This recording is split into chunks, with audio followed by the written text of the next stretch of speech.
La chance de l'agriculture vaudoise et même suisse, c'est qu'on a des exploitations, des petites structures quand même par rapport à nos voisins, et puis qu'on a une structure familiale. Souvent le grand-père il est à l'AVS.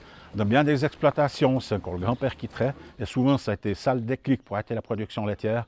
C'est quand le grand-papa a 70-75 ans puis qui se dit, ben voilà, cette fois je ne peux plus. Une des solutions les plus simples, c'est d'arrêter la production laitière, parce que actuellement, si on divise le revenu de l'exploitation par les heures que mon épouse et que moi je fais sur l'exploitation, je pense qu'on arrive en dessous des 20 francs de l'heure.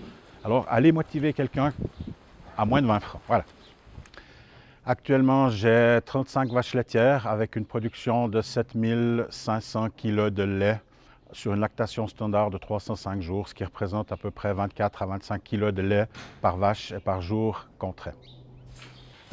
Pendant longtemps, l'industrie alimentaire elle nous disait « Ne vous inquiétez pas, produisez, on s'occupe de la transformation ».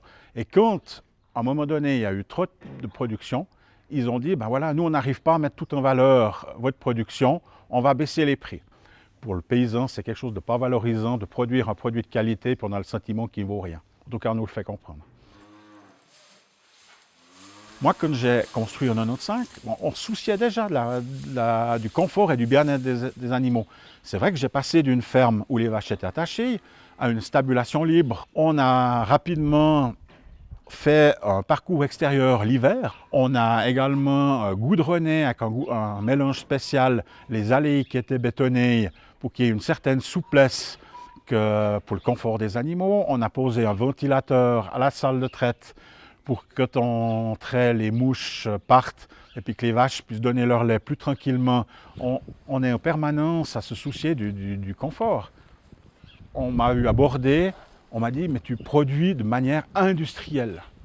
Puis je lui dis « mais donnez-moi la définition, qu'est-ce que c'est une production industrielle ?»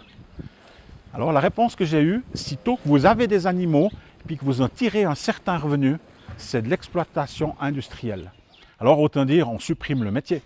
Parce que je connais personne qui travaille pour rien, quoi. J'aime ce que je fais. Et puis, ma foi, quand on aime, c'est comme même un salarié ou quelqu'un d'autre. S'il a une passion, il ne va pas compter sa passion dans ses heures de travail. Et puis, on s'en sort comme ça.